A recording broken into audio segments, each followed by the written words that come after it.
ನಾವು 2 ತಿಮೋತಿ 2ನೇ ಅಧ್ಯಾಯ 1-2 ವಾಕ್ಯಗಳನ್ನು ಓದಿಕೊಳ್ಳೋಣ. 2ನೇ ತಿಮೋತಿಯ ಬರೆದ ಪತ್ರಿಕೆ ಅದರ 2ನೇ ಅಧ್ಯಾಯ 1 ಮತ್ತು 2 ವಾಕ್ಯ.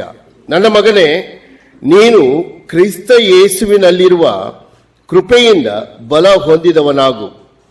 ನೀನು ನನ್ನಿಂದ ಅನೇಕ ಸಾಕ್ಷಿಗಳ ಮುಂದೆ ಕೇಳಿದ ಉಪದೇಶವನ್ನು ಇತರರಿಗೆ ಬೋಧಿಸುವ ಶಕ್ತರಾದ ನಂಬಿಗಸ್ತ ಮನುಷ್ಯರಿಗೆ ಒಪ್ಪಿಸಿಕೊಡು. ದೇವರು ಈ ವಾಕ್ಯವನ್ನು ಆಶೀರ್ವದಿಸಲಿ. ಒಂದು ಚಿಕ್ಕ ಪ್ರಾರ್ಥನೆ ಮಾಡಿಕೊಳ್ತೇನೆ. ನಮ್ಮನ್ನು ಬಹಳವಾಗಿ ಪ್ರೀತಿ ಮಾಡುವ ಪರಲೋಕ ತಂದೆಯೇ, ನಿನ್ನ ನಾಮಕ್ಕೆ ಸ್ತೋತ್ರ. ಓದಂತಹ ವೇದ ಭಾಗವನ್ನು ನೀನು ಆಶೀರ್ವದಿಸಿದ್ದಿ. ನಾವೆಲ್ಲರೂ ಇದನ್ನು ಅರ್ಥೈಸಿಕೊಳ್ಳುವ ಹಾಗೆ ನೀನೇ ಕೃಪೆ ಕೊಡಬೇಕೆಂದು ನಾವು ಪ್ರಾರ್ಥಿಸ್ತೇವೆ. ಮಾತಾಡುವ ಅಲ್ಪನಾದ ನನ್ನನ್ನು ಶಿಲುಬೆ ಕೆಳಗೆ ಮುಚ್ಚಿಸಿ, ನಿನ್ನ ಮುದ್ದುಕುಮಾರ ನಮ್ಮ ಆತ್ಮರಕ್ಷಕನಾಗಿರುವಂತಹ ಯೇಸು ಕ್ರಿಸ್ತನು ಮಾತ್ರ ಇಲ್ಲಿ ಎದ್ದು ಕಂಡು ಬರುವ ಹಾಗೆ ನೀನೇ ಕೃಪೆ ಕೊಡು. ಸ್ವಾಮಿ, ನೀನು ನನ್ನ ಬಾಯಿಗೆ ಬಾಯಾಗಿದ್ದು ಮಾತಾಡುವ ಪ್ರತಿಯೊಂದು ಮಾತು ಅದು ನಿನ್ನದಾಗಿರಲಿ. ಸ್ವಾಮಿ, ನಾವೆಲ್ಲರೂ ಕೂಡಿ ಈ ವಾಕ್ಯಗಳನ್ನು ಕಲಿಯುತ್ತಿರುವಾಗ ನಮ್ಮೆಲ್ಲರ ಜೀವಿತದಲ್ಲಿರುವಂತಹ ನ್ಯೂನ್ಯತೆಗಳನ್ನು ತೆಗೆದುಹಾಕಿ ನಿನಗೆ ಮೆಚ್ಚುಗೆ ಆಗಿರುವಂತಹ ಜೀವಿತ ಜೀವಿಸಲಿಕ್ಕೆ ಆಗುವಂತೆಯೂ, ನಾಯಕತ್ವದಲ್ಲಿ ಇರುವಂತಹ ಎಲ್ಲ ಆ ಯೋಗ್ಯತನ ಬೇಕಾಗಿರುವುದರಲ್ಲಿ ನೀನೇ ನಮಗೆ ಮಾರ್ಗದರ್ಶನ ಮಾಡು. ಕರ್ತನಾದ ಯೇಸು ಕ್ರಿಸ್ತನ ಅತಿ ಶ್ರೇಷ್ಠ ನಾಮದಲ್ಲಿ ಈ ಪ್ರಾರ್ಥನೆಯನ್ನು ಸ್ತೋತ್ರ ಮಾಡಿ ಬೇಡಿ ಹೊಂದಿದ್ದೇವೆ ನಮ್ಮ ತಂದೆಯೇ, ಆಮೆನ್.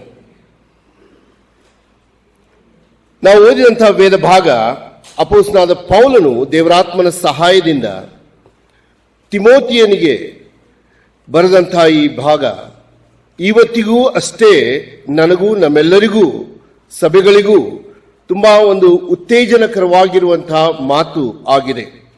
ಹೇಗೂ ಈ ಒಂದು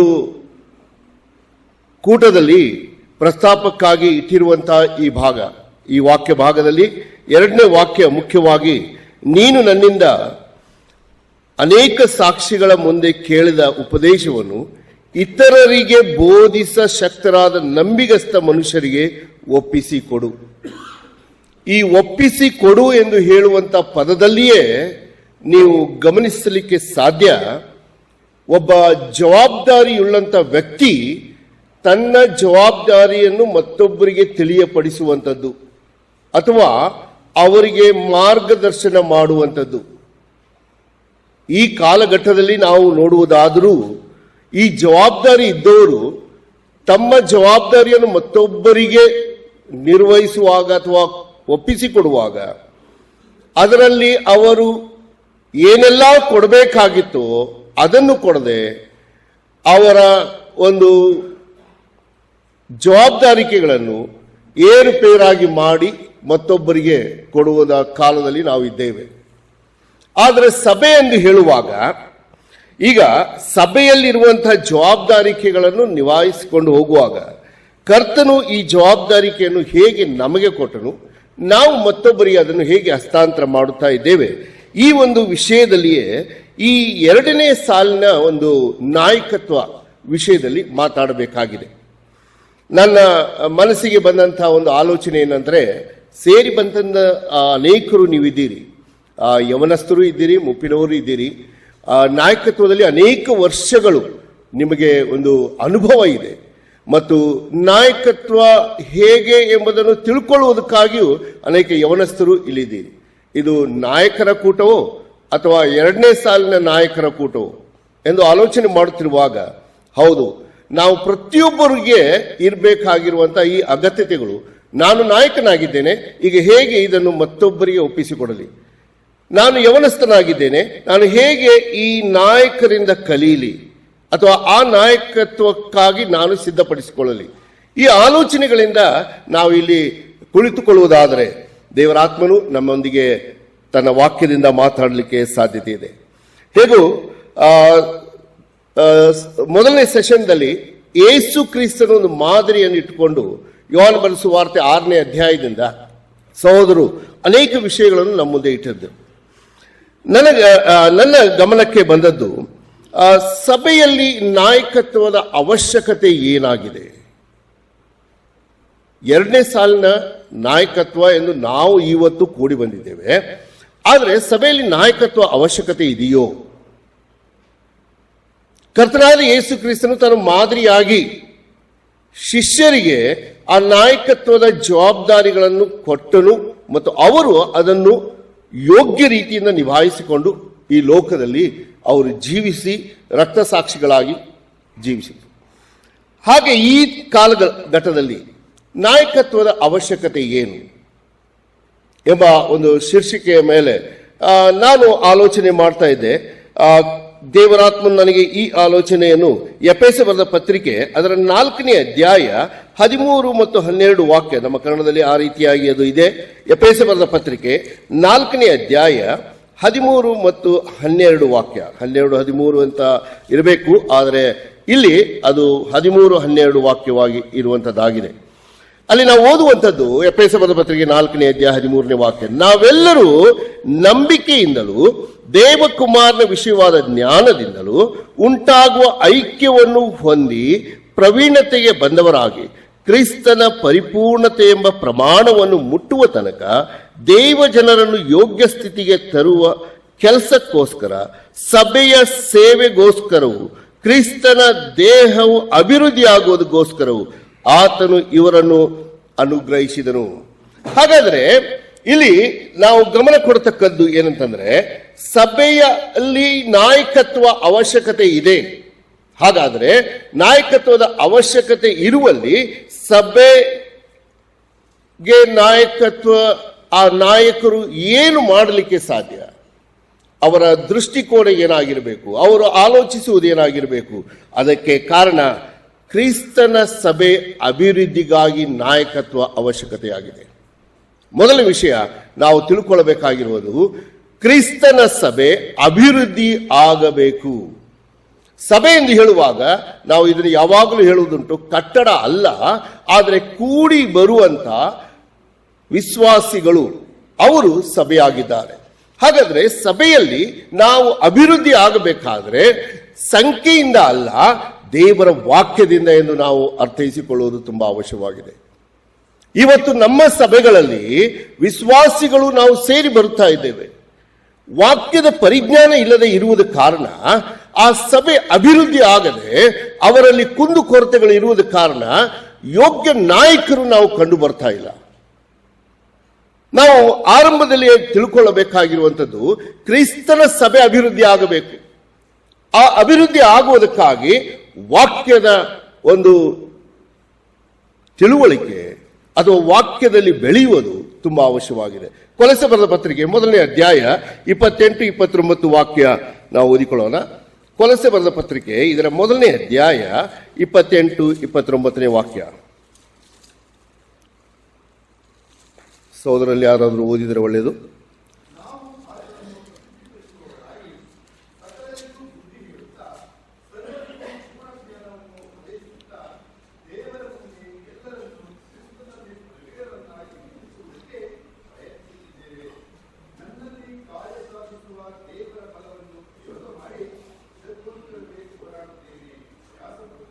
ದೇವನಾಮಕ್ಕೆ ಸ್ತೋತ್ರವಾಗಲಿ. ಈ ವಾಕ್ಯ ಇಲ್ಲಿ ಸ್ಪಷ್ಟವಾಗಿ ಬರೆಯಲ್ಪಟ್ಟಿದೆ. ನಾವು ಆತನನ್ನು ಪ್ರಸಿದ್ಧಿಪಡಿಸುವವರಾಗಿ ಸಕಲರಿಗೂ ಬುದ್ಧಿ ಹೇಳುತ್ತಾ ಸರ್ವರಿಗೂ ಪೂರ್ಣ ಜ್ಞಾನವನ್ನು ಉಪದೇಶಿಸುತ್ತಾ ದೇವರ ಮುಂದೆ ಎಲ್ಲರನ್ನು ಕ್ರಿಸ್ತನಲ್ಲಿ ಪ್ರವೀಣರನ್ನಾಗಿ ನಿಲ್ಲಿಸುವುದಕ್ಕೆ ಪ್ರಯತ್ನಿಸುತ್ತಿದ್ದೇವೆ. ಹಾಗಾದರೆ ನಾಯಕರ ಅವಶ್ಯಕತೆ ಕಾರಣ ಸಭೆಯ ಅಭಿವೃದ್ಧಿ ಆಗಬೇಕು, ಅದು ವಾಕ್ಯದಲ್ಲಿ ಆಗುವಂಥದ್ದು ಆಗಿರಬೇಕು. ನಾವು ವಾಕ್ಯದ ಒಂದು ಪ್ರಾಧಾನ್ಯತೆ ಕೊಡುವುದರಲ್ಲಿ ಎಲ್ಲಿಯೋ ಕಡಿಮೆಯಾಗಿ ಕಂಡು ಬಂದಿದ್ದೇವೆ. ವಾಕ್ಯಕ್ಕೆ ನಾವು ಆ ಮೌಲ್ಯತೆ ಕೊಡುವುದರಲ್ಲಿ ಕಡಿಮೆಯಾಗಿ ಕಂಡು ಬಂದಿದ್ದೇವೆ. ದೇವರ ವಾಕ್ಯ ಅದು ಪರಿಶುದ್ಧವಾಗಿರುವಂಥದ್ದು. ಅಪೊಸ್ತಲನಾದ ಪೇತ್ರನು 2ನೇ ಪೇತ್ರನ ಪತ್ರಿಕೆಯಲ್ಲಿ ದೇವರ ವಾಕ್ಯದ ವಿಶೇಷತೆ ಆತನು ಹೇಳುತ್ತಾನೆ. ನಾವು ವಾಕ್ಯವನ್ನು ಓದಿಕೊಳ್ಳೋಣ. 2 ಪೇತ್ರನ ಬರೆದ ಪತ್ರಿಕೆ ಅದರಲ್ಲಿ ನಾವು 2ನೇ ಅಧ್ಯಾಯ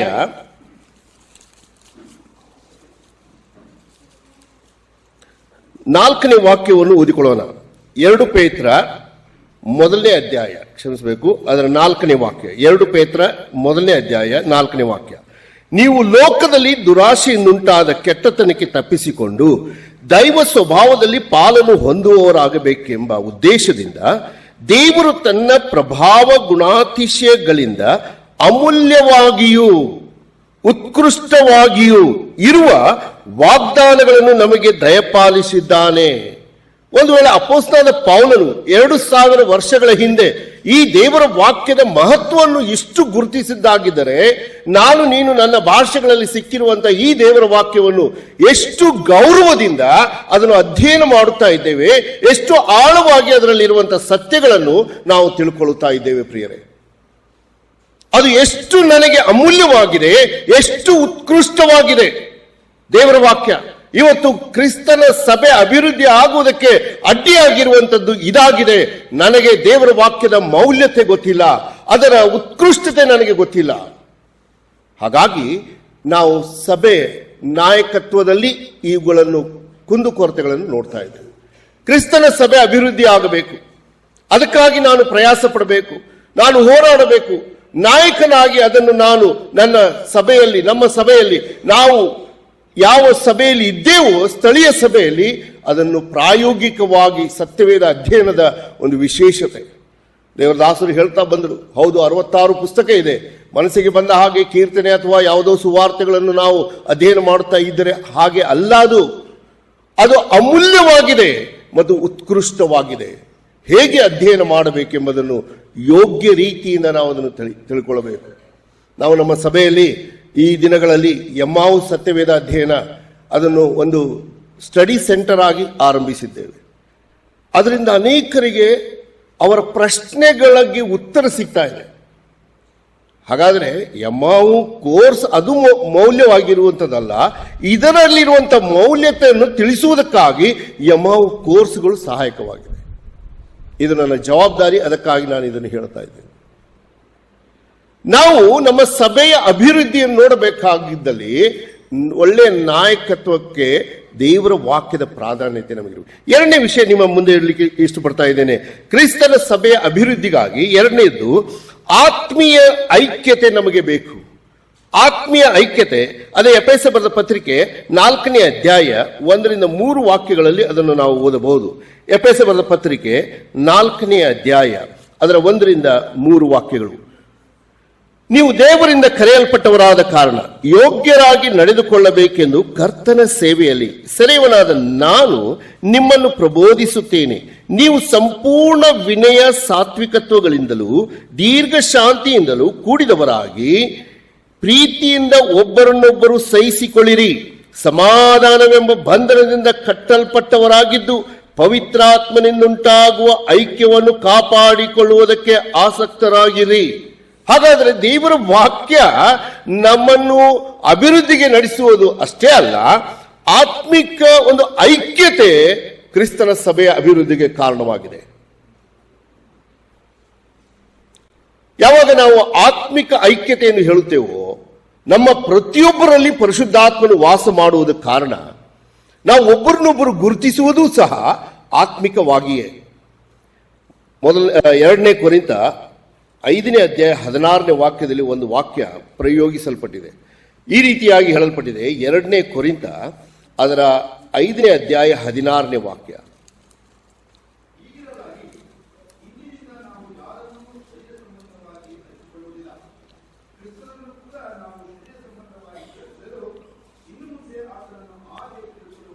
ಅಪೊಸ್ತಲ ಪೌಲನು ಕೊರಿಂಥದಲ್ಲಿರುವಂತಹ ಸಭೆಗೆ ಹೇಳ್ತಾ ಇದ್ದಾನೆ. ಅವ್ರಿಗೆ ಹೇಳುವಂತಹ ವಿಷಯ, ನೀವು ಯೇಸು ಕ್ರಿಸ್ತನನ್ನು ಹೇಗೆ ತಿಳ್ಕೊಂಡಿದ್ದೀರೋ ನಮ್ಗೆ ಗೊತ್ತಿಲ್ಲ, ಆದ್ರೆ ನೀವು ಒಬ್ಬರನ್ನೊಬ್ಬರು ತಿಳ್ಕೊಳ್ಳುವುದು ಸಹ ಶಾರೀರಿಕವಾಗಿ ಅಲ್ಲ. ಹೀಗಿರಲಾಗಿ ಇಂದಿನಿಂದ ಈ ವಾಕ್ಯ ಕೇಳಿದಾಗಿಂದನಿಂದ ನಾವು ಯಾರನ್ನು ಶರೀರ ಸಂಬಂಧವಾಗಿ ಅರಿತುಕೊಳ್ಳುವುದಿಲ್ಲ. ಸಭೆಯಲ್ಲಿ ನಾವು ಸೇರಿ ಬರುವಾಗ ನಮ್ಮಲ್ಲಿ ಆ ಒಂದು ಒಳ್ಳೆಯ ನಾಯಕತ್ವದ ಕಾರಣ ಎಲ್ಲರೂ ಆತ್ಮೀಯರಾಗಿ ಕಂಡು ಬರಲಿಕ್ಕೆ ಸಾಧ್ಯ. ಒಬ್ಬ ನಾಯಕನಾಗಲಿ ಅಥವಾ ಸಭೆಯಲ್ಲಿ ಒಬ್ಬ ನಾಯಕನಿಂದ ಯಾವ ಸಭೆ ನಡೆಸುವುದಿಲ್ಲ. ಇದರಲ್ಲಿ ಹಿರಿಯರು ಎಂದು ಹೇಳಲ್ಪಟ್ಟಿದೆ ಮತ್ತು ಡೀಕನ್ಸ್ ಎಂದು ಹೇಳಲ್ಪಟ್ಟಿದೆ. ಸಭಾ ಸೇವಕರು, ಹೇಗೆ ಅದು ಬಹುವಚನದಲ್ಲಿ ಇರುವುದ ಕಾರಣ ಅನೇಕರು ಆ ಸಭೆಯಲ್ಲಿ ನಾಯಕತ್ವ ಜವಾಬ್ದಾರಿ ಹೊಂದಿ ಆ ಕಾರ್ಯಗಳನ್ನು ನಿರ್ವಹಿಸ್ತಾ ಇರ್ತಾರೆ. ಹಾಗಿರುವಾಗ ಈ ನಾಯಕತ್ವಗಳಲ್ಲಿ ಆ ಒಂದು ನಾಯಕರು, ಹೊಸದಾಗಿ ಒಬ್ಬ ನಾಯಕನನ್ನು ನಾವು ಪ್ರೋತ್ಸಾಹಿಸಬೇಕಾಗಿದ್ದಲ್ಲಿ ಆತ್ಮಿಕತೆ, ಐಕ್ಯತೆ, ಅದರಲ್ಲಿ ನಾವು ಒಂದಾಗಿರುವುದು, ಆವಾಗಲೇ ಅವರನ್ನು ಗುರುತಿಸಲಿಕ್ಕೆ ಸಾಧ್ಯ. ಈ ಆತ್ಮಿಕ ಐಕ್ಯತೆಗಾಗಿ ಎಫೆಸ 4ನೇ ಅಧ್ಯಾಯ 1ರಿಂದ 3 ವಾಕ್ಯ ನೀವು ಗಮನಿಸಿದ್ದಾಗಿದ್ದಲ್ಲಿ, ನೀವು ಕರೆಯಲ್ಪಟ್ಟವರು ಎಂದು ಬರೆಯಲ್ಪಟ್ಟಿದೆ. ತುಂಬಾ ಸಾರಿ ಈ ವಿಷಯವನ್ನು ನಾನು ಇಂಗ್ಲಿಷ್ ಭಾಷೆಯಲ್ಲಿ 3 ಸಿಗೆ ಹೋಲಿಸ್ತೇನೆ. ನಾವು ಸೃಷ್ಟಿಸಲ್ಪಟ್ಟವರು, ವಿ ಆರ್ ಕ್ರಿಯೇಟೆಡ್. ನಾವು ಕರೆಯಲ್ಪಟ್ಟವರು, ಹೌದು, ವಿ ಆರ್ ಕಾಲ್ಡ್. ಮತ್ತು ನಾವು ಆಯಲ್ಪಟ್ಟವರು ಅಥವಾ ಆರಿಸಲ್ಪಟ್ಟವರು, ವಿ ಆರ್ ಚೋಸನ್. ಆದರೆ ತುಂಬಾ ಜನರು ಕರೆಯಲ್ಪಟ್ಟವರಾಗಿ ಇದ್ದಾರೆ, ಆದರೆ ಆಯಲ್ಪಟ್ಟವರೋ ಇಲ್ಲೋ ಎಂಬುದನ್ನು ಅವರು ಇನ್ನೂ ಅರಿತಿಲ್ಲ. ಏನಪ್ಪಾ ಇದು? ಕರೆಯಲ್ಪಟ್ಟವರು ಮತ್ತು ಆಯಲ್ಪಟ್ಟವರು ವ್ಯತ್ಯಾಸನ? ಹೌದು. ಎಲೈ ಕಷ್ಟಪಡುವವರೇ, ಹೊರೆ ಹೊತ್ತವರೇ, ನೀವೆಲ್ಲರೂ ನನ್ನ ಬಳಿಗೆ ಬನ್ನಿರಿ ಎಂದು ಹೇಳಿದ್ದು ಕೇವಲ ಕ್ರೈಸ್ತರಿಗೋ? ಕರೆಯಲ್ಪಟ್ಟಿದ್ದಾರೆ, ಲೋಕದ ಎಲ್ಲ ಜನರು ಕರೆಯಲ್ಪಟ್ಟಿದ್ದಾರೆ. ಆದರೆ ಅದರಲ್ಲಿ ಆತನು ಆಯ್ದುಕೊಂಡಿರುವುದನ್ನು ಗಮನಿಸತಕ್ಕದ್ದು. ನೀವು ಯಾರಾಗಿದ್ದೀರಿ? ಸೃಷ್ಟಿ ಮಾಡಲ್ಪಟ್ಟಿದ್ದೀರಿ, ಸರಿ. ಅವರು ಸಹ ಸೃಷ್ಟಿ ಮಾಡಲ್ಪಟ್ಟವರೇ, ನಮ್ಮ ಸೃಷ್ಟಿಕರ್ತನ ಮುಖಾಂತರ. ಅವರು ಸಹ ಕರೆಯಲ್ಪಟ್ಟವರೇ ನಮ್ಮ ಹಾಗೆ. ಆದರೆ ಕರೆಗೆ ಹೋಗೊಟ್ಟು ನೀವು ಬಂದಿರುವಾಗ ನಿಮ್ಮನ್ನು ಆಯ್ದು ತೆಗೆದುಕೊಂಡಿದ್ದಾನೆ. ಸೊ ಕರೆಯಲ್ಪಟ್ಟವರಾಗಿ ನೀವು ಯೋಗ್ಯರಾಗಿ ನಡೆದುಕೊಳ್ಳಿರಿ ಎಂದು ಹೇಳುವಾಗ, ಹೌದು, ಅವರ ಹಾಗೆ ನಾವು ನಡೆಯದೆ ನಾವು ಆತ್ಮೀಯ ಐಕ್ಯತೆಯಲ್ಲಿ ಇರುವುದಾದರೆ ಆ ಒಂದು ನಾಯಕತ್ವ ಅಲ್ಲಿ ನಾವು ಕಂಡು ಬರಲಿಕ್ಕೆ ಸಾಧ್ಯತೆ ಇದೆ. ಈ ಸಭೆಯ ಅಭಿವೃದ್ಧಿಗಾಗಿ ಒಬ್ಬ ನಾಯಕನು ಅಥವಾ ನಾಯಕರ ಅವಶ್ಯಕತೆ ಇದೆ.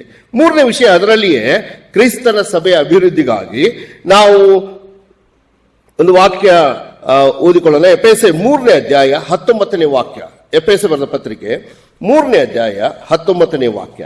ಅಲ್ಲಿ ನಾವು ಈ ರೀತಿಯಾಗಿ ಓದುತ್ತೇವೆ.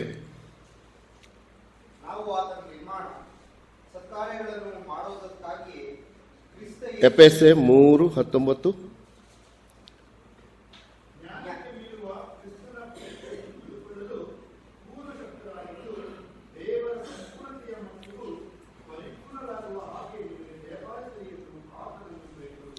ಆತನನ್ನು ಬೇಡಿಕೊಳ್ಳುತ್ತೇನೆ. ಇದೊಂದು ಪ್ರಾರ್ಥನೆಯಾಗಿದೆ ಪೌಲಂದು.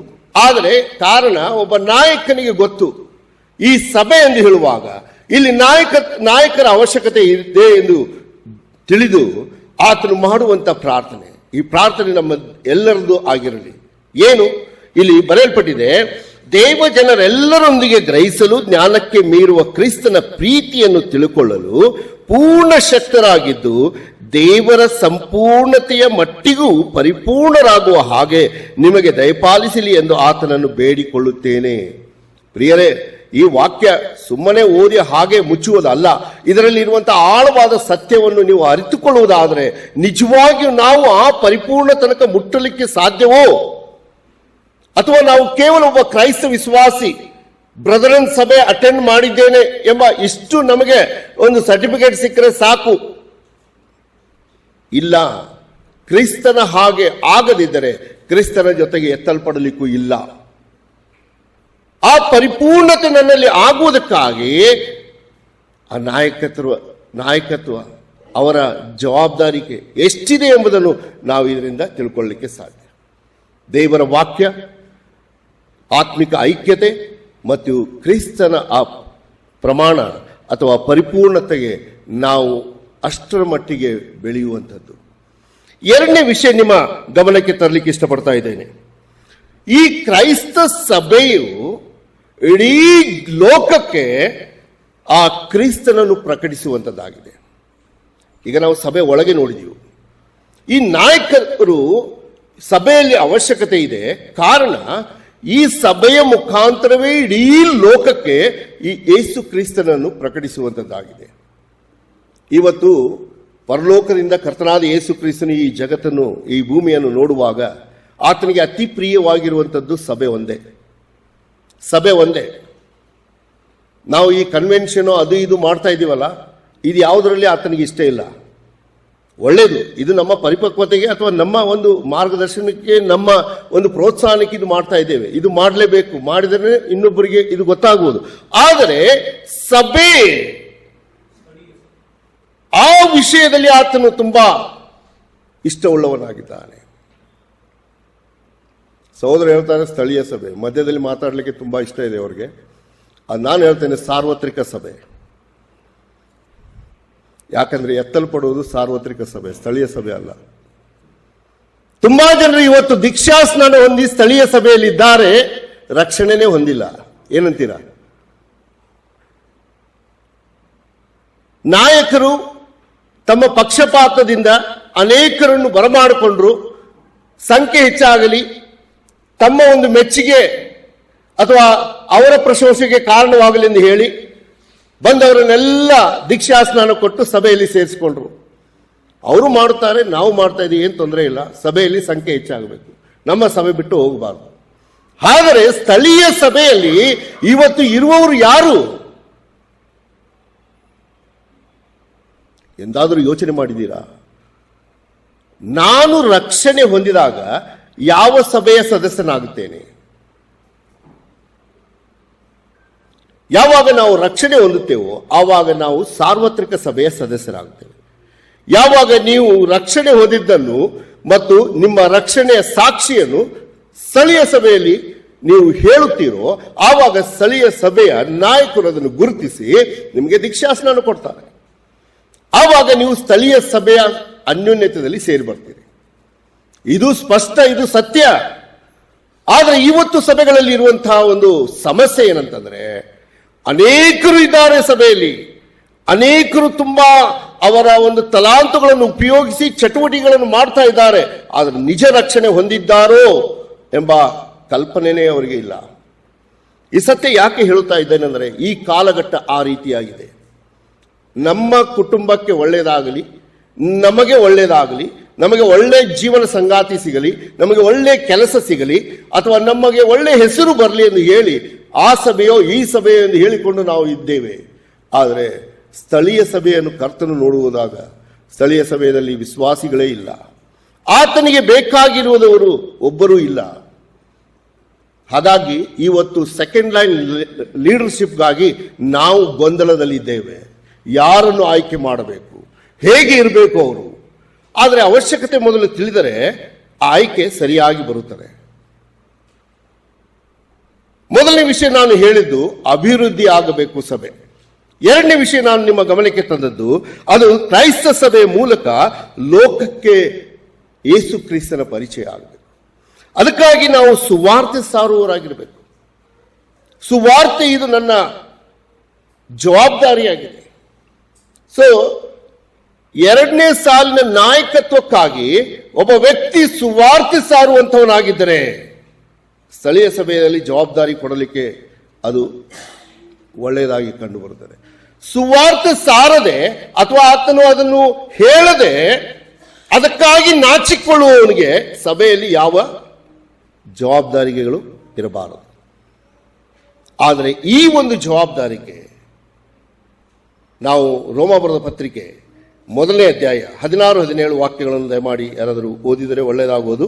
ರೋಮಾಪುರದ ಪತ್ರಿಕೆ ಮೊದಲನೇ ಅಧ್ಯಾಯ 16 ಮತ್ತು 17ನೇ ವಾಕ್ಯ.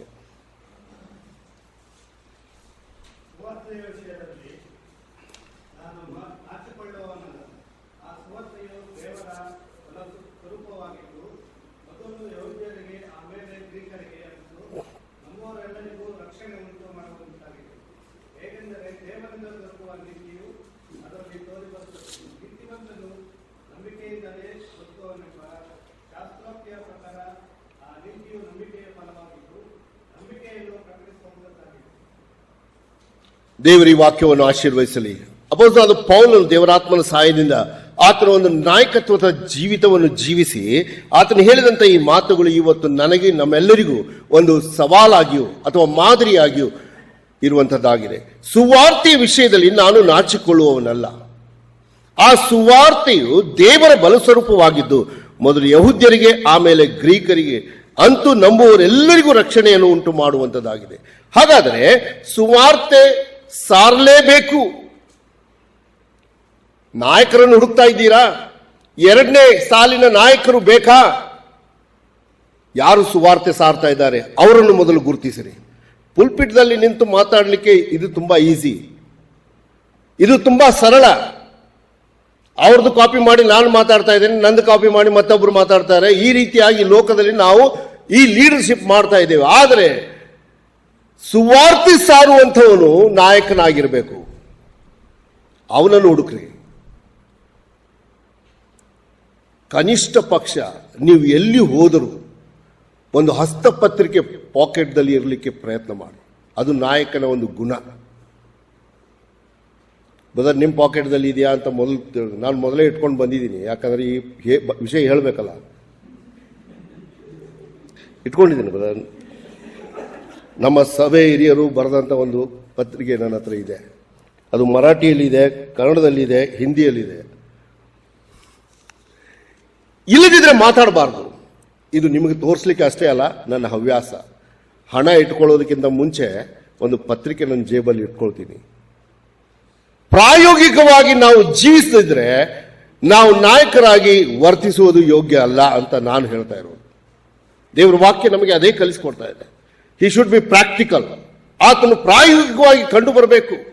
ಕರ್ತನಾದ ಯೇಸು ಕ್ರಿಸ್ತನು ಒಂದು ಮಾದರಿಯಾಗಿದ್ದಾನೆಂದರೆ ಆತನು ಮೊದಲು ಪ್ರಾಯೋಗಿಕವಾಗಿ ಮಾಡಿ ತೋರಿಸಿದನು. ಆಮೇಲೆ ನಮ್ಮಿಂದ ಅಪೇಕ್ಷೆ ಮಾಡುವಂಥದ್ದು, ನಮಗೆ ಹೇಳಿಕೊಡುವಂಥದ್ದು, ಹೀಗೆ ಮಾಡ್ರಿ, ನೀವು ನನಗೆ ಸಾಕ್ಷಿಗಳಾಗಿರಬೇಕು. ನಮ್ಮ ಕನ್ನಡ ಸತ್ಯವೇದದಲ್ಲಿ ಅದು ತುಂಬಾ ಒಂದು ಹೇಳಿಕೊಳ್ಳುವಂಥ ಪದ, ನನಗೆ ಸಾಕ್ಷಿಗಳಾಗಿರಬೇಕು. ಯಾಕಂತಂದ್ರೆ ಯೇಸು ಸ್ವಾಮಿಯವರು ಈ ಭೂಮಿಯನ್ನು ಬಿಟ್ಟು ಮೇಲಕ್ಕೆ ಹೋಗುತ್ತಿರುವಾಗ ಹೇಳಿದಂಥ ಕೊನೆಯ ಪದ ಕನ್ನಡದಲ್ಲಿ ಬರ್ತದೆ, ಬೇರೆ ಭಾಷೆಗಳಲ್ಲಿ ಹಾಗಿಲ್ಲ. ನನಗೆ ಸಾಕ್ಷಿಗಳಾಗಿರಬೇಕು. ನೀವು ಅಪೊಸ್ತಲ ಕೃತ್ಯ 1ನೇ ಅಧ್ಯಾಯ 8ನೇ ವಾಕ್ಯದಲ್ಲಿ ಓದುವುದಾದರೆ ಆ ಪದದಿಂದ ಯೇಸು ಸ್ವಾಮಿ ತನ್ನ ಮಾತುಗಳನ್ನು ಮುಗಿಸಿ ಪರಲೋಕಕ್ಕೆ ಏರಿ ಹೋಗುತ್ತಾನೆ. ಒಂದು ವೇಳೆ ಆ ವಾಕ್ಯ ಪದ ನಿಮ್ಮ ಹೃದಯದಲ್ಲಿ ನಾಟಿದರೆ ಸುವಾರ್ತೆ ಸಾರುವುದಕ್ಕೆ ನಾಚಿಕೆ ಪಡುವುದಿಲ್ಲ. ನನಗೆ ಸಾಕ್ಷಿಗಳಾಗಿರಬೇಕು ಎಂಬ ಆ ಪದ, ಅದರಲ್ಲಿ ತುಂಬಾ ಅರ್ಥ ಇದೆ. ಆದರೆ ಈಗ ಕ್ರಿಸ್ತನ ಸಭೆಯ ಮುಖಾಂತರ ಲೋಕಕ್ಕೆ ಕ್ರಿಸ್ತನು ಪರಿಚಯ ಪಡಿಸಬೇಕಾದರೆ ಸುವಾರ್ತೆ ಸಾರುವುದು ತುಂಬಾ ಅವಶ್ಯಕ. ಯಾಕಂದ್ರೆ ಎಲ್ಲರೂ ರಕ್ಷಣೆ ಹೊಂದಬೇಕೆಂದು ಆ ದೇವರ, ಆ ಕರ್ತನ, ಆತನ ಇಷ್ಟವಾಗಿದೆ. ನಾವು ಅದನ್ನು 1ನೇ ಥೆಸಲೋನಿಕದವರ ಬರೆದ ಪತ್ರಿಕೆ 2ನೇ ಅಧ್ಯಾಯ 4ನೇ ವಾಕ್ಯದಲ್ಲಿ ಓದ್ತೇವೆ. ನಾವು 3-4 ವಾಕ್ಯಗಳನ್ನು ಓದಿಕೊಳ್ಳೋಣ. ಯಾಕೆ ಸುವಾರ್ತೆ ಸಾರಬೇಕು? ಯಾಕಂತಂದ್ರೆ ಅನೇಕರು ರಕ್ಷಣೆ ಹೊಂದಿ ಸಭೆಯಲ್ಲಿ ಬರಬೇಕು. 1 ಥೆಸಲೋನಿಕ 2:3-4.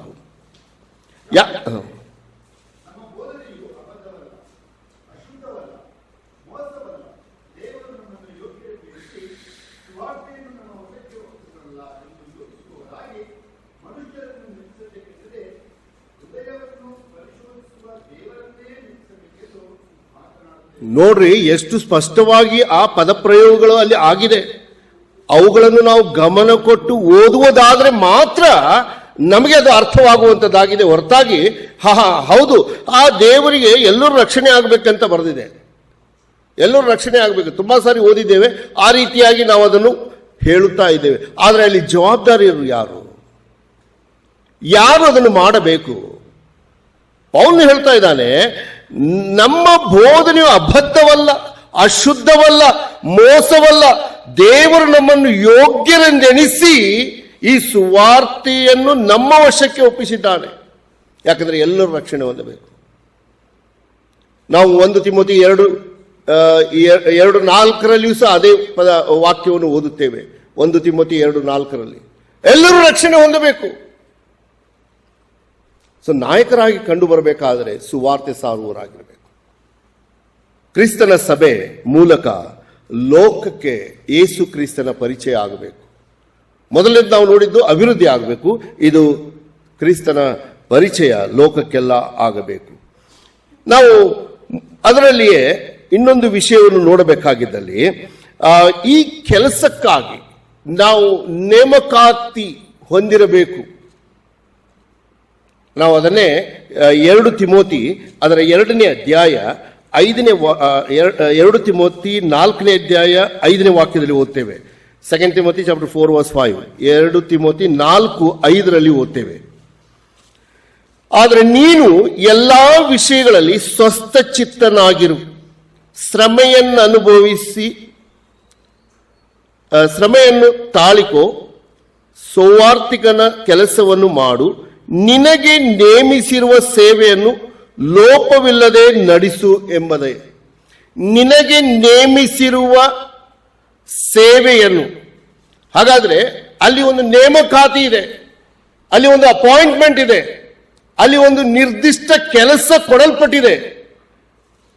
ನಾವು ಬೇರೆಯವರ ಕೆಲಸ ಮಾಡ್ತೇವೆ ಸರಿ, ಆದರೆ ನಮಗೆ ಕೊಟ್ಟಿರುವಂತಹ ಕೆಲಸ ನಾವು ಅದನ್ನು ಯೋಗ್ಯರಾಗಿ ಮಾಡಲಿಕ್ಕಿಲ್ಲ. ಹಾಗಾಗಿ ಅನೇಕರು ಕ್ರಿಸ್ತನನ್ನು ತಿಳ್ಕೊಳ್ಳಬೇಕಾಗಿದೆ, ಅದು ತಿಳ್ಕೊಳ್ಳಿಕ್ಕೆ ಆಗ್ತಾ ಇಲ್ಲ. ಇದರಲ್ಲಿ ನನ್ನ ಒಂದು ಉದಾಹರಣೆ ನಿಮಗೆ ಹೇಳ್ತೇನೆ. ನಾನು ವಾಹನ ಚಲಾವಣೆ ಮಾಡಲಿಕ್ಕೆ, ಡ್ರೈವಿಂಗ್ ಮಾಡಲಿಕ್ಕೆ ತುಂಬ ಇಷ್ಟ. ಎಲ್ಲಿ ಹೋದರೂ ಡ್ರೈವಿಂಗ್ ಮಾಡೋದು. ಈ ಔಟ್ರೀಚ್ಗೆ ಅದು ಎಲ್ಲ ಹೋದರೆ ಡ್ರೈವಿಂಗ್ ಮಾಡುವುದು ನನಗಿಷ್ಟ. ಸೊ ನಾನೇನು ಮಾಡೋದು, ಎಲ್ಲ ನನ್ನ ಒಂದು ಟೀಮ್ ಜೊತೆಗೆ ಹೋಗುವಾಗ, ನಮ್ಮ ಟೀಮ್ ಜೊತೆಗೆ ಹೋಗುವಾಗ ಆ ಟೀಮ್ನಲ್ಲಿ ಎಲ್ಲರೂ ಆಸಕ್ತಿಯಿಂದ ಹಸ್ತಪತ್ರಿಕೆ ತಗೊಂಡು ಹೋಗುವಂಥ ಒಂದು ಸಮಯ. ಇಬ್ಬಿಬ್ಬರಾಗಿ ಹೋಗ್ತಾ ಇದ್ದಾರೆ. ನಾನು ಎನಿಸ್ತಾ ಇರ್ತೀನಿ, ಅವರಿಬ್ಬರು ಹೋದರು, ಇವರಿಬ್ಬರು ಹೋದರು, ಇವರಿಬ್ಬರು ಹೋದ್ರು, ನಾನು ಒಬ್ಬನೇ ಉಳಿದೆ. ಈಗ ನಾನೇನು ಮಾಡಬೇಕು? ನೀವೇ ಯೋಚನೆ ಮಾಡಿ. ನನಗೆ ನೇಮಿಸಿದ್ದಾನೆ ಕರ್ತನು, ನೀನು ಹೋಗಿ ಸುವಾರ್ತೆ ಸಾರು. ನಾನೇನು ಮಾಡಬೇಕು? ವಾಹನದಲ್ಲಿ ಸುಮ್ಮನೆ ಕೊಡಬೇಕು. ಅನೇಕ ಸಾರಿ ಮಾಡಿದ್ದೇನೆ ಈ ರೀತಿ. ಪಾಪ ಅವರು ಎಲ್ಲ ಸುತ್ತಾಡಿಕೊಂಡು ಬಂದು ಹೇಳಿದರು, ಅವನು ಹೀಗೆ ಬೈದ, ಇಲ್ಲಿ ಅವರು ಹೊಡೆಯಲಿಕ್ಕೆ ಬಂದರು, ಅವರು ಹಾಗೆ ಹೇಳಿದರು. ನನಗೆ ಇದು ಯಾವುದೂ ಅನುಭವ ಇಲ್ಲ. ನಾನೇನು ಒಳ್ಳೇದಾಯ್ತು, ನಾನು ಹೋಗಲಿಲ್ಲ. ನಿಜವಾಗಿ ಅದರ ಒಂದು ಫಲ ಅವರಿಗೆ ಸಿಕ್ಕಿತು, ನನಗೆ ಇಲ್ಲ ಪ್ರಿಯರೇ. ಆ ಫಲ ಅವರಿಗೆ ಸಿಕ್ಕಿತು.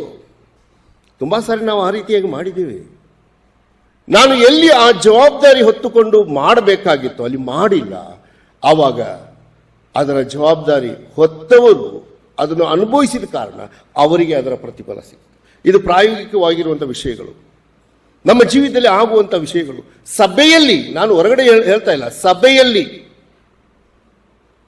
ಲೀಡರ್ಸ್ ಆಗ್ಬೇಕಂತ ತುಂಬಾ ಆಸೆ ಇದೆ, ನಾಯಕತ್ವಕ್ಕೆ ಬರಬೇಕಾಗಿ ಆಸೆ ಇದೆ. ಆದರೆ ಮೊದಲು ಪ್ರಾಯೋಗಿಕವಾಗಿ ಮಾಡಬೇಕಾಗಿರುವುದನ್ನು ನಾವು ತಿಳ್ಕೊಳ್ಳಬೇಕು. ನಾನು ನಿಮ್ಮ ಮುಂದೆ ಕೆಲವು ವಿಷಯಗಳನ್ನು ಇಟ್ಟಿದ್ದೇನೆ. ಕ್ರಿಸ್ತನ ಸಭೆ ಅಭಿವೃದ್ಧಿ ಆಗಬೇಕಾದ್ರೆ ವಾಕ್ಯಕ್ಕೆ ಪ್ರಾಧಾನ್ಯತೆ ಕೊಡಬೇಕು. ಎರಡನೇದು ನಾನು ಹೇಳಿದೆ, ಆತ್ಮೀಯ ಐಕ್ಯತೆ ತುಂಬಾ ಅವಶ್ಯ. ಒಬ್ಬರನ್ನೊಬ್ಬರು ಗುರುತಿಸುವುದರಲ್ಲಿ ಆತ್ಮೀಯ ರೀತಿಯಿಂದ ಗುರುತಿಸಬೇಕು. ಮೂರನೇ ವಿಷಯ ನಾನು ಹೇಳಿದೆ, ಕ್ರಿಸ್ತನ ಪರಿಪೂರ್ಣತೆಯ ಪ್ರಮಾಣ ಆ ಮಟ್ಟಿಗೆ ನಾವು ಬೆಳೆಯುತ್ತಾ ಹೋಗಬೇಕು ಹೊರತಾಗಿ ನಾವು ಎಲ್ಲಿಯೂ ಕುಂದು ಕೊರತೆ ಉಳ್ಳವರಾಗಿ ಕಂಡು ಬರಬಾರದು. ದಿನೇ ದಿನ ನಮ್ಮ ಜೀವಿತದಲ್ಲಿ ಬೆಳೆಯಬೇಕು. ನಾನು ಇನ್ನೊಂದು ಉದಾಹರಣೆ ನನ್ನದೇ ಕೊಡ್ತೇನೆ. ನಾನು ನನ್ನ ಸೇವೆ ನಿವೃತ್ತ ಅಥವಾ ವಾಲಂಟರಿ ರಿಟೈರ್ಮೆಂಟ್ ತಗೊಂಡು ಬಂದಾಗ ಸಭೆಯಲ್ಲಿ ನಾನು ಎದ್ದು ಸಾಕ್ಷಿ ಕೊಟ್ಟೆ, ಈ ರೀತಿಯಾಗಿ ನಾನು ಪೂರ್ಣಾವಧಿ ಸೇವೆಗಾಗಿ ನನ್ನನ್ನು ಸಮರ್ಪಿಸಿ ಕೊಡ್ತೇನೆ ಅಂತ. ಸಭೆಯವರು ನೋಡ್ತಾ ಇದ್ರು. ಅದಕ್ಕೆ ಮುಂಚೆ ನಾನು ಸಭೆಯಲ್ಲಿರುವಂಥ ಅವಶ್ಯಕತೆಗಳನ್ನು ನೋಡ್ತಾ ಇರುವಾಗ ಅಲ್ಲಿ ಡೀಕನ್ಸ್ ಯಾರೂ ಇರಲಿಲ್ಲ. ಸೊ ನಾನು ವಾಲಂಟಿಯರ್ ಆಗಿ, ಡೀಕನ್ ಆಗಿ ಸಭೆಯಲ್ಲಿ ಎಲ್ಲ ಕೆಲಸ ಮಾಡ್ತಾ ಇದ್ದೆ. ಸಭೆಯವರು ನನ್ನನ್ನು ಗುರುತಿಸಿದರು, ಇವನು ಒಬ್ಬ ಡೀಕನ್ ಆಗಿದ್ದಾನೆ ಅಂತ. ಡೀಕನ್ ಆಗಿ ಕೆಲಸ ಮಾಡ್ತಾ ಇರುವಾಗಲೇ ಅವರು, ಈತನು ಡೀಕನ್ ಆಗಿ ಸಭೆಯಲ್ಲಿ ಕೆಲಸ ಮಾಡ್ತಾ ಇದ್ದಾನೆ, ಹೊರಗಡೆ ಹೋಗಿ ಬಹಿರಂಗ ಸುವಾರ್ತೆಯಲ್ಲಿಯೂ ಸೇವೆ ಮಾಡ್ತಾ ಇದ್ದಾನೆ, ಮತ್ತು ಕೆಲವು ಆತ್ಮಗಳನ್ನು ಸಭೆಗೆ ಕರ್ಕೊಂಡು ಬಂದದ್ದನ್ನು ನೋಡಿ ಅವರು ಕೆಲವು ವರ್ಷಗಳ ನಂತರ ಪೂರ್ಣಾವಧಿ ಸೇವೆಗೆ ಸಮರ್ಪಿಸಿಕೊಟ್ರು. ಹಾಗೆ ನಾನು ಒಬ್ಬ ಸುವಾರ್ತಿಕನಾದೆ. ಸುವಾರ್ತಿಕನಾಗಿ ಅನೇಕ ವರ್ಷಗಳು ಕೆಲಸ ಮಾಡ್ತಾ ಇರುವಾಗ, ಸೇವೆ ಮಾಡ್ತಾ ಇರುವಾಗ, ಅದು ನನ್ನ ಆದ್ಯ ಕರ್ತವ್ಯ ಸುವಾರ್ತೆ ಸಾರುವಂಥದ್ದು. ಪರ್ಸನಲ್ ಎವ್ಯಾಂಜಲಿಸಮ್ ಅಂದರೆ ನನ್ನ ಜೀವ. ಪಕ್ಕದಲ್ಲಿದ್ದವರಿಗೆ ಹೇಗಾದರೂ ಸುವಾರ್ತೆ ಹೇಳಬೇಕು, ಏನಾದರೂ ಅವ್ರಿಗೆ ಯೇಸು ಕ್ರಿಸ್ತನ ಬಗ್ಗೆ ಹೇಳಿ ಪರಿಚಯ ಮಾಡಿಕೊಟ್ಟು ಹೋಗಬೇಕೆಂಬ ಆಸೆ ನನ್ನದು. ಈ ದಿನಗಳಲ್ಲಿ ಅದು ತುಂಬ ಕಡಿಮೆ ಆಗಿದೆ. ಕಾರಣ ನಮ್ಮೆಲ್ಲರಿಗೂ ಗೊತ್ತಿದೆ, ವಾತಾವರಣ, ಕಾನೂನು ಅಥವಾ ಎಲ್ಲ ಸ್ಥಳದಲ್ಲಿ ಇದಕ್ಕೆ ಒಂದು ಭಯ ಹುಟ್ಟಿದ ಹಾಗೆ ನಾವು ಜೀವಿಸ್ತಾ ಇದ್ದೇವೆ. ಹೇಗೂ ಆ ಸುವಾರ್ತಿಕನ ಸೇವೆಯಲ್ಲಿ ನಾನು ಮುಂದುವರಿಯುತ್ತಿರುವಾಗ ಸಭೆಯಲ್ಲಿ ಆಗು ಹೋಗುಗಳನ್ನು ಸಹ ಗಮನಿಸಿ ಅವುಗಳಿಗೆ ಬೇಕಾಗಿರುವಂಥ ಎಲ್ಲ ಒಂದು ಸಹಾಯ ಮಾಡುವುದಕ್ಕಾಗಿ ಕುಟುಂಬವಾಗಿ ನಾವು ಸಹಕರಿಸ್ತಾ ಇದ್ದೇವೆ. ಆವಾಗ ಸಭೆಯವರು ಗುರುತಿಸಿದರು, ಇವನು ಹಿರಿಯನಾಗಲಿಕ್ಕೆ ಯೋಗ್ಯನಾಗಿದ್ದಾನೆ. ಹಿರಿಯನಾಗಿಯೂ ಮಾಡಿದರು. ಯಾಕೆ ಇದನ್ನು ಹೇಳ್ತಾ ಇದ್ದೀನಿ ಅಂತಂದ್ರೆ, ಇದು ಎಲ್ಲ ಮಾಡಿದರೂ ಜವಾಬ್ದಾರಿ ಏನು? ಕೆಲಸ ಮಾಡೋದು ಅಲ್ಲ. ಡೀಕನ್ ಆದನು ಅಂತ ಹೇಳಿ ಒಂದು ಪದವಿ ಸಿಕ್ತು ಅಂತ ಹೇಳಿ ಒಂದು ಚೇರಲ್ಲಿ ಕೂತ್ಕೊಳ್ಳೋದಲ್ಲ. ಒಬ್ಬ ಹಿರಿಯನಾದನು ಎಂದು ಹೇಳಿ ಆತನು ಮುಂದಿನ ಸೀಟಲ್ಲೇ ಕೂತ್ಕೋಬೇಕು ಅದಲ್ಲ. ಸೌವಾರ್ತಿಕನು ಅವನು ಬ್ಯಾಗ್ ಹಿಡಿಯಿರಿ ಅಂತ ಹೇಳಿ ಒಬ್ಬರನ್ನು ಕಳಿಸಿ ಅವರನ್ನು ಬ್ಯಾಗ್ ಹಿಡಿಯೋದಲ್ಲ. ಇದು ಎಲ್ಲ ಪದವಿ ಅಲ್ಲ, ಇದು ಸೇವೆ ಆಗಿದೆ. ಹಾಗೆ ಹೊಸ ಒಡಂಬಡಿಕೆ ಎಂದು ಹೇಳುವಾಗ, ಹೊಸ ಒಡಂಬಡಿಕೆಯ ಸಭೆಯ ಸಿದ್ಧಾಂತ ಎಂದು ಹೇಳುವಾಗ ಅಲ್ಲಿ ಇರುವಂತಹ ಎಲ್ಲ ನಾಯಕತ್ವಗಳು ಯಾವುದೇ ಮಾನ ಸ್ಥಾನ ಪದವಿ ಆಗಿರದೆ ಎಲ್ಲವೂ ಒಂದು ಕಾರ್ಯ ಅಥವಾ ಸೇವೆ ಆಗಿದೆ. ಹಾಗಾಗಿ ಕಾರ್ಯ ಮತ್ತು ಸೇವೆ ಆಗಿದೆ ಅಂತಾರೆ ಕ್ರಿಯೆಯಲ್ಲಿ ಅದು ನಾವು ಮಾಡುವಂಥದ್ದು ಅಥವಾ ಪ್ರಾಯೋಗಿಕವಾಗಿ ಓಡಾಡುವುದು ತುಂಬಾ ಅವಶ್ಯವಾಗಿದೆ. ಚೇರ್ ನನಗೆ ಯಾರು ಕೊಡ್ತಾರೆ ಅಂತ ದಾರಿ ಕಾಯುವುದಲ್ಲ, ಮತ್ತೊಬ್ಬರಿಗೆ ನಾನು ಯಾವ ಚೇರ್ ತಂದು ಕೊಡ್ಲಿ ಅಂತ ನೋಡುವಂಥದ್ದು ಒಬ್ಬ ಹಿರಿಯನ ಕೆಲಸ. ಅಂತ ನೀವು ಅನ್ಬೋದು. ಹೌದು, ಇವತ್ತು ಇದು ಸಹಿಸಲಿಕ್ಕಿಲ್ಲ. ನಾವು ಇಂಥದ್ದೆಲ್ಲ ಬೇಡ, ಈ ನಾಯಕತ್ವ ಬೇಡ. ಇವತ್ತು ನಮ್ಮ ಸಭೆಗಳಲ್ಲಿ ವಿಶ್ವಾಸಿಗಳು ನಾವು ಬರುವುದನ್ನು ನೋಡಿದರೆ ಎಲ್ಲರೂ ನೆಂಟ್ರೆ, ಎಲ್ಲರೂ ಪ್ರೇಕ್ಷಕರೇ. ಏನು ನಡೀತಾ ಇದೆ ಎಂದು ನೋಡ್ಲಿಕ್ಕೆ ಬರ್ತಾ ಇದೀವಿ ಹೊರತಾಗಿ ಸಭೆಯಲ್ಲಿ ಜವಾಬ್ದಾರಿಗಳನ್ನು ನಿಭಾಯಿಸಲಿಕ್ಕೆ ನಮ್ಗೆ ಆಗ್ತಾ ಇಲ್ಲ. ನಾನು ಹೇಳ್ತೇನೆ, ಪ್ರತಿಯೊಬ್ಬ ವಿಶ್ವಾಸಿ ನಿಜವಾಗಿಯೂ ರಕ್ಷಣೆ ಹೊಂದಿದ್ದಾಗಿದ್ದರೆ, ನಾನು ಹೇಳಿದೆ ರಕ್ಷಣೆ ಹೊಂದಿದ್ದಾಗಿದ್ದರೆ, ದೇವರ ಆತ್ಮನು ಆತನಲ್ಲಿ ಇದ್ದಾನಂತಂದ್ರೆ, ಕರ್ತನಿಂದ ಕರೆಯಲ್ಪಟ್ಟವನಾಗಿದ್ದಾನಂತ ಹೇಳಿದರೆ ಆತನು ಕ್ರಿಯೆಯಲ್ಲಿ ತೋರಿಸಲೇಬೇಕು. ಹಾಗೆ ಇಲ್ಲದಿದ್ದರೆ ಆತನ ರಕ್ಷಣೆಯಲ್ಲಿ ಎಲ್ಲಿಯೋ ಒಂದು ಸಮಸ್ಯೆ ಇದೆ. ಒಂದು ಮಾದರಿಯಾಗಿ ಕರ್ತನಾದ ಯೇಸು ಕ್ರಿಸ್ತನು ನಮ್ಮ ಮುಂದೆ ಇವತ್ತು ತೋರಿಸಿಕೊಟ್ರು. ಹಾಗೆ ಅನೇಕರು ಈ ಒಂದು ಸತ್ಯವೇದದಲ್ಲಿ ಕೆಲವರು ಮಾದರಿಯಾಗಿದ್ದಾರೆ. ಅದರಲ್ಲಿ ಅಪೊಸ್ತಲನಾದ ಪೌಲನಿದ್ದಾನೆ, ಬಾರ್ನಬನಿದ್ದಾನೆ ಮತ್ತು ನಮ್ಮ ಅಂದ್ರೆಯನ ಬಗ್ಗೆ ಹೇಳ್ತಾ ಇದ್ರು. ನಾನು ಅಂದ್ರೆಯನ ಬಗ್ಗೆ ಒಂದು 3 ಅಂಶಗಳನ್ನು ನಿಮ್ಮ ಮುಂದೆ ಹೇಳಲಿಕ್ಕೆ ಇಷ್ಟಪಡ್ತಾ ಇದ್ದೇನೆ. ನಾವು ಯೋಹಾನ ಬರೆದ ಸುವಾರ್ತೆಯಲ್ಲಿ 1ನೇ ಅಧ್ಯಾಯಕ್ಕೆ ಹೋಗುವುದಾದರೆ, ಕ್ರಿಸ್ತನ ಸಭೆ ಅಭಿವೃದ್ಧಿ ಆಗಬೇಕು, ಕ್ರೈಸ್ತ ಸಭೆಯ ಮೂಲಕ ಇಡೀ ಲೋಕಕ್ಕೆ ಗೊತ್ತಾಗಬೇಕು. ಈಗ ಆ ಒಂದು ನಾಯಕತ್ವದಲ್ಲಿ ಇರುವಂತ ಮಾದರಿ ಅಥವಾ ನಾಯಕರ ಒಂದು ಮಾದರಿಯ ಒಂದು ಜೀವಿತವನ್ನು ನಾವು ಸ್ವಲ್ಪದರಲ್ಲೇ ನೋಡಿಕೊಳ್ಳುವವರಾಗಿರೋಣ. 1ನೇ ಅಧ್ಯಾಯ ಯೋಹಾನ ಬರೆದ ಸುವಾರ್ತೆಯಲ್ಲಿ ನೀವು 35ನೇ ವಾಕ್ಯದಿಂದ 51ನೇ ವಾಕ್ಯ ತನಕ ಓದುವುದಾದರೆ, ಅಲ್ಲಿ ಕರ್ತನಾದ ಯೇಸು ಕ್ರಿಸ್ತನು ಕೆಲವು ಶಿಷ್ಯರನ್ನು ಸಂಧಿಸಿದ್ದನ್ನು ನಾವು ನೋಡುತ್ತೇವೆ. ನಿಮ್ಮ ಸತ್ಯವೇದ ಒಂದು ವೇಳೆ ಕೆಂಪು ಅಕ್ಷರಗಳಿಂದ ಕರ್ತನಾದ ಯೇಸು ಕ್ರಿಸ್ತನ ಮಾತುಗಳು ಬರೆದಿದ್ದು ನಿಮ್ಮ ಗಮನಕ್ಕೆ ಇರುವುದಾದರೆ, ಅಲ್ಲಿ ಕರ್ತನಾದ ಯೇಸು ಕ್ರಿಸ್ತನು ಏನು ನುಡಿದನು ಎಂಬುದನ್ನು ನೀವು ಗಮನ ಕೊಡಬಹುದು.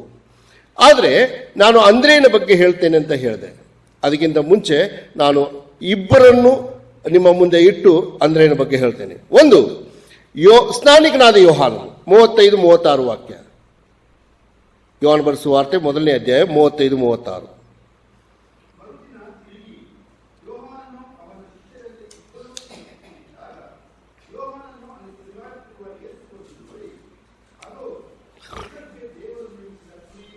ದೇವರ ನಾಮಕ್ಕೆ ಸ್ತೋತ್ರವಾಗಲಿ. ಸ್ನಾನಿಕನಾದ ಯೋಹಾನನು ಒಬ್ಬ ನಾಯಕನಾಗಿದ್ದನು. ಆತನಿಗೆ ಕೆಲವು ಶಿಷ್ಯರಿದ್ದರು. ಆದರೆ ಆತನ ಜವಾಬ್ದಾರಿಗೆ ಮೆಸ್ಸಿಯನನ್ನು ಪರಿಚಯ ಮಾಡಿಕೊಡುವಂಥದ್ದು. ಇದೇ ಜವಾಬ್ದಾರಿಗೆ ಇವತ್ತು ನನ್ನದು ನಿನ್ನದು. ಈ ಲೋಕದಲ್ಲಿ ಯೇಸು ಕ್ರಿಸ್ತನನ್ನು ಪರಿಚಯ ಮಾಡಿಕೊಡುವಂಥದ್ದು. ಈ ಕಾರಣಕ್ಕಾಗಿ ನನ್ನ ಹುದ್ದೆ, ನನ್ನ ಮಾನ ಸ್ಥಾನ ಯಾವುದು ಅದಕ್ಕೆ ಅಡ್ಡಿ ಬರಬಾರದು. ಇಲ್ಲಿ ಸ್ನಾನಿಕನಾದ ಯೋಹಾನನು ಒಂದು ಒಳ್ಳೆಯ ಒಂದು ಹೆಸರುವಾಸಿಯಾಗಿದ್ದನು. ಸ್ನಾನಿಕನಾದ ಯೋಹಾನನು ಆತನು ಮತ್ತೊಬ್ಬರನ್ನು ಪರಿಚಯ ಮಾಡಿಕೊಡುವುದು ಅವಶ್ಯ ಇಲ್ಲ, ಅವನನ್ನು ಎಲ್ಲರೂ ಪರಿಚಯ ಮಾಡಿಕೊಡಬೇಕು. ಆದರೆ ಇಲ್ಲಿ ಆ ಸ್ನಾನಿಕನಾದ ಯೋಹಾನನು ತನ್ನ ಶಿಷ್ಯರಿಗೆ ಯೇಸು ಕ್ರಿಸ್ತನನ್ನು ಪರಿಚಯ ಮಾಡಿಕೊಡ್ತಾ ಇದ್ದಾನೆ. ಅತಿ ಉನ್ನತವಾದ ಪದಗಳಿಂದ ಆತನು ಮಾತಾಡಿದ್ದು. ಆ ಕಾಲಘಟ್ಟದಲ್ಲಿ ಅದನ್ನು ಮಾತಾಡಲಿಕ್ಕಿಲ್ಲ. ಯಹೂದ್ಯರಿಗೆ ಅದು ಇಷ್ಟ ಇಲ್ಲದಂತ ಮಾತು. ಅಗೋ ಯಜ್ಞಕ್ಕೆ ನೇಮಿಸಿದ ದೇವರ ಕುರಿ ಎಂದು ಹೇಳುವುದಾದರೆ ಅದರ ಅರ್ಥ ನಾವು ಇಷ್ಟು ಸಂಪ್ರದಾಯಗಳನ್ನು ಮಾಡಿ ಬಂದದ್ದು ಯಹೂದ್ಯರ ಸಂಪ್ರದಾಯದ ಪ್ರಕಾರ, ಹಳೆ ಒಡಂಬಡಿಕೆಯ ಪ್ರಕಾರ ನಾವು ಮಾಡಿದ್ದೆಲ್ಲ ವ್ಯರ್ಥವೋ?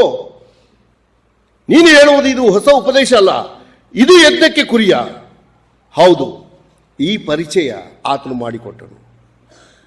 ಸ್ನಾನಿಕನಾದ ಯೋಹಾನನ ಒಂದು ನಾಯಕತ್ವದಲ್ಲಿ ಮತ್ತೊಬ್ಬರನ್ನು ಪ್ರೋತ್ಸಾಹಿಸಿ ಆತನ ಹಿಂದೆ ಹೋಗಿರಿ, ಯೇಸು ಕ್ರಿಸ್ತನ ಕಡೆಗೆ ನಡೆಸಿಕೊಡುವಂತಹ ಜವಾಬ್ದಾರಿ. ಈಗ ಇನ್ನೊಂದು ವ್ಯಕ್ತಿ ಎಂದು ಹೇಳುವುದಾದರೆ ಆತನು ಸ್ವತಃ ಕರ್ತನಾದ ಯೇಸು ಕ್ರಿಸ್ತನು. ಆತನ ಕಡೆಗೆ ಬಂದಂಥವರನ್ನು ಹೇಗೆ ಆತನು ಪ್ರೋತ್ಸಾಹಿಸಿದರು? 39ನೇ ವಾಕ್ಯ ಅಲ್ಲಿ ನಾವು ನೋಡ್ತೇವೆ, ಆತನು ಅಂದ್ರೆ ಯೇಸು ಕ್ರಿಸ್ತನು ಬಂದು ನೋಡಿರಿ ಅಂದಾಗ, ಬಂದು ನೋಡಿರಿ ಅಂದ್ರೆ ಯೇಸು ಸ್ವಾಮಿ ತನ್ನ ಕಡೆಗೆ ಬಂದವರಿಗೆ ಆತನು ಹೇಳುವಂಥದ್ದು ಬಂದು ನೋಡಿರಿ.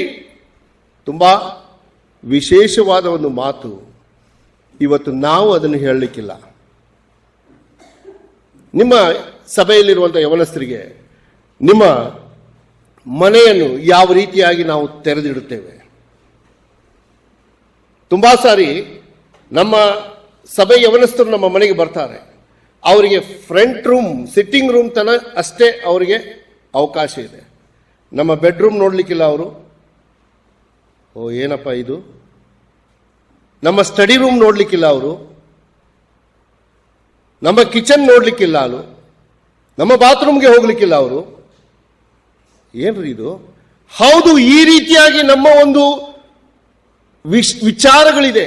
ಅವರಿಗೆ ಹೊರಗಿಂದ ಹೊರಗಡೆ ಅಷ್ಟೇ, ಅಲ್ಲಿಯೇ ಇರಬೇಕು.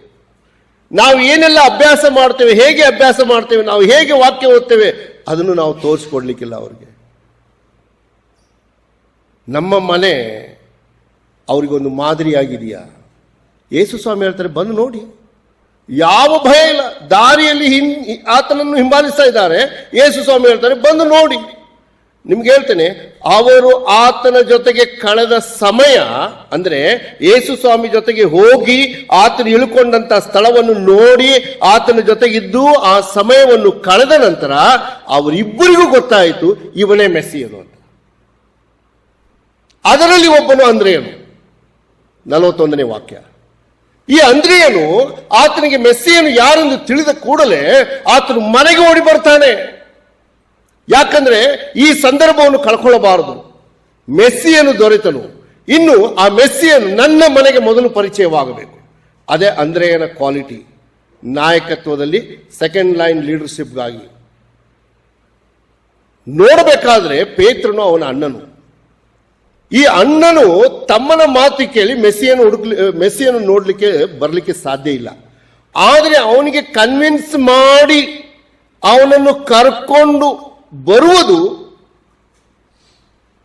ಅದು ನಿಜವಾಗಿ ಮೆಸ್ಸಿಯನನ್ನು ಕಂಡುಕೊಂಡ ಮೇಲೆ ಆದಂತಹ ಅನುಭವ. ಪ್ರಿಯರೇ, ಓದ್ರಿ 41ನೇ ವಾಕ್ಯ. ನಾವು ಯಾವ ರೀತಿಯಾಗಿ ಓದ್ತೇವೆ?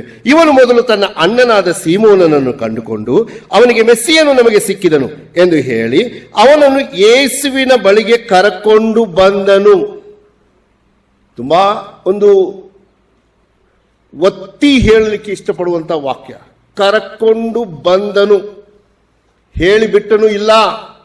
ಅಲ್ಲಿ ಮೆಸ್ಸಿ ನಿಧಾನ ಹೋಗುವಂದು ಹೇಳಲಿಲ್ಲ. ನಮ್ಮ ಸಭೆಗೆ ಬಾ, ನಾವು ಯೇಸು ಕ್ರಿಸ್ತನ ಬಗ್ಗೆ ಹೇಳ್ತೇವೆ ಅಲ್ಲ, ಕರ್ಕೊಂಡು ಬರುವುದು. ನಾಯಕನ ಜೀವಿತದಲ್ಲಿ ಈ ಒಂದು ಶ್ರಮ ಪಡುವುದು ತುಂಬಾ ಅವಶ್ಯ.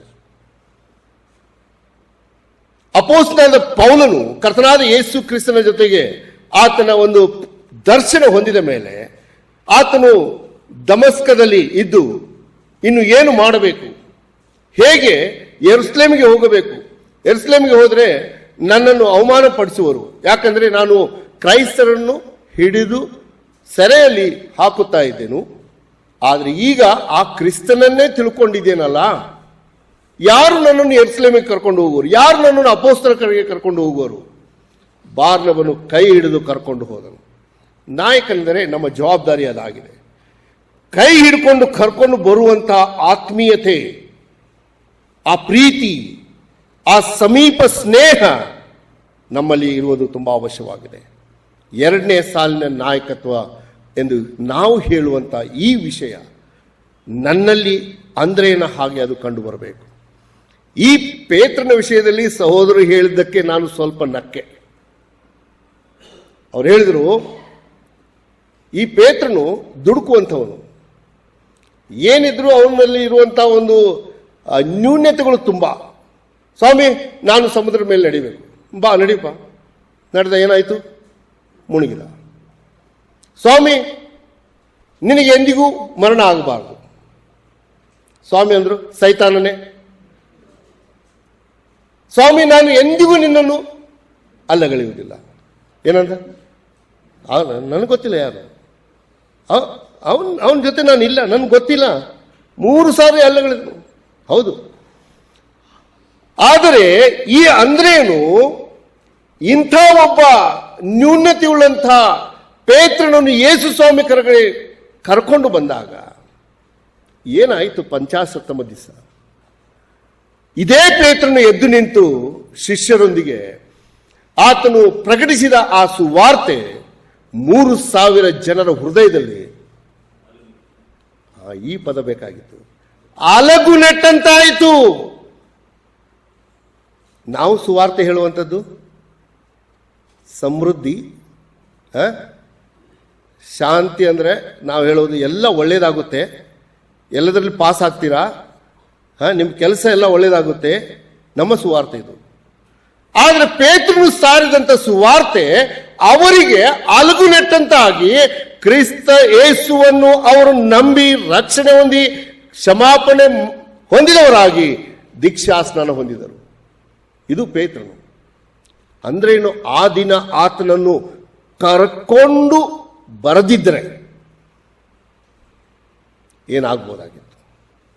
ಎರಡನೇ ವ್ಯಕ್ತಿ ಈಗಾಗಲೇ ನಾವು ಆ 6ನೇ ಅಧ್ಯಾಯದಲ್ಲಿ ನೋಡಿದೆವು. ಆತನು ಚಿಕ್ಕ ಬಾಲಕ. ಸ್ವಲ್ಪ ನೀವು ಆ ವಾಕ್ಯವನ್ನು ಓದ್ರಿ. 6ನೇ ಅಧ್ಯಾಯ ಯೋಹಾನ ಬರೆದ ಸುವಾರ್ತೆ. ಇದೇ ಅಂದ್ರೇನು ಆ ಹುಡುಗನನ್ನು ಕರ್ಕೊಂಡು ಬರ್ತಾನೆ ನೋಡಿ. 8, 9 ವಾಕ್ಯಗಳಲ್ಲಿ 6ನೇ ಅಧ್ಯಾಯ ಯೋಹಾನ ಬರೆದ ಸುವಾರ್ತೆ 8, 9.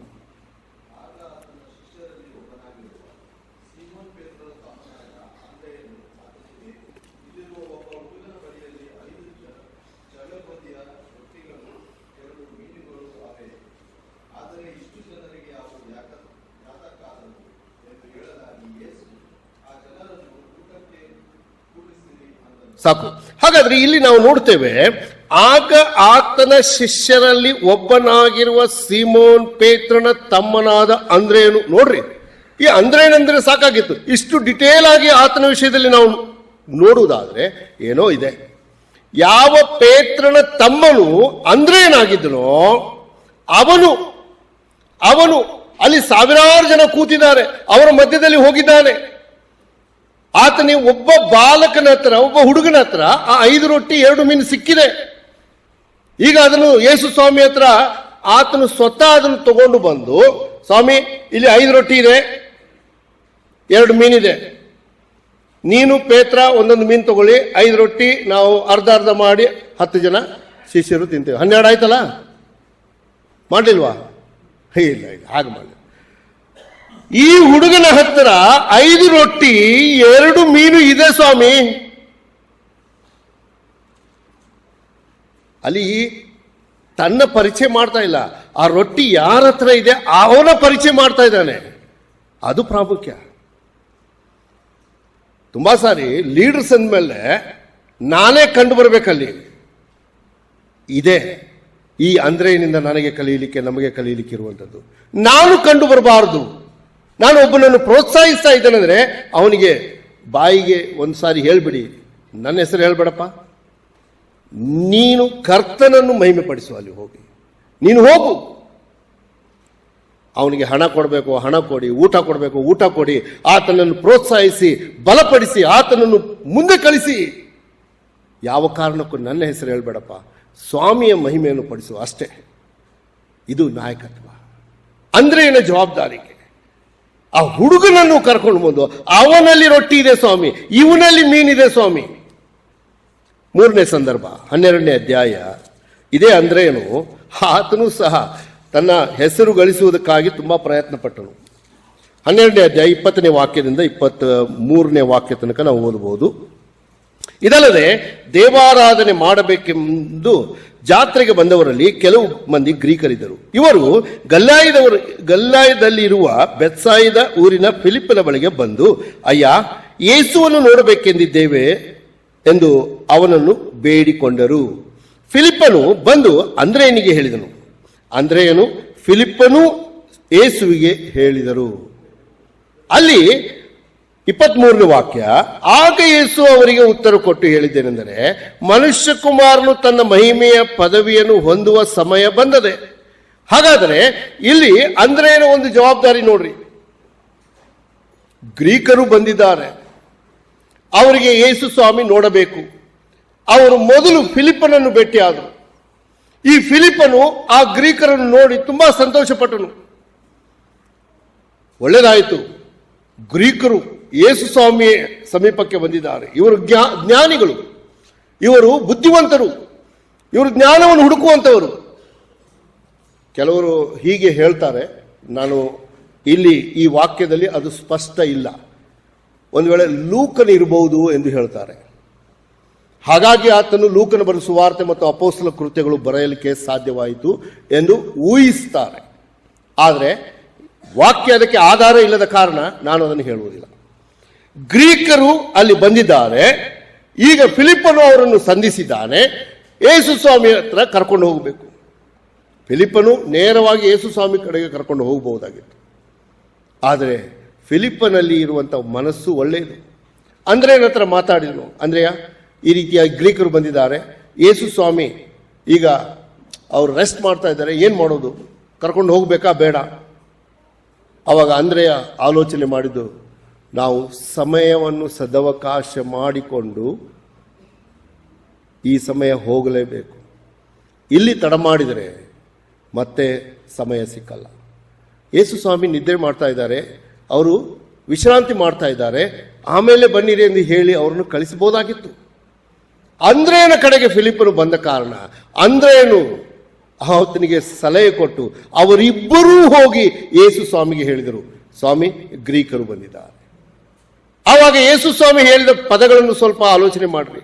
ಅಲ್ಲಿ ಹೇಳುವಂಥದ್ದು, ಮನುಷ್ಯ ಕುಮಾರನು ತನ್ನ ಮಹಿಮೆಯ ಪದವಿಯನ್ನು ಹೊಂದುವ ಸಮಯ ಬಂದದೆ.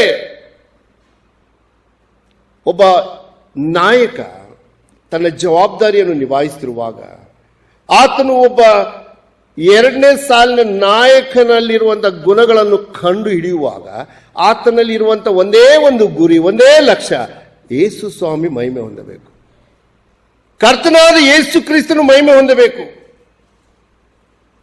ಈ ಸತ್ಯ ಈ ದಿನ ನಮಗೆ ದೇವರಾತ್ಮನು ಪ್ರಕಟಿಸುವುದಾದರೆ ಎಷ್ಟು ಒಳ್ಳೆಯದು. ನಾನು ಅಂದ್ರೇಯನ 3 ಸಂದರ್ಭಗಳನ್ನು ನಿಮ್ಮ ಮುಂದೆ ಇಟ್ಟೆನು. ಹೀಗೆ ನಾಯಕತ್ವದಲ್ಲಿ ನಾವು ಅನೇಕ ಸತ್ಯಗಳನ್ನು ತಿಳ್ಕೊಳ್ಳಲಿಕ್ಕೆ ಸಾಧ್ಯ.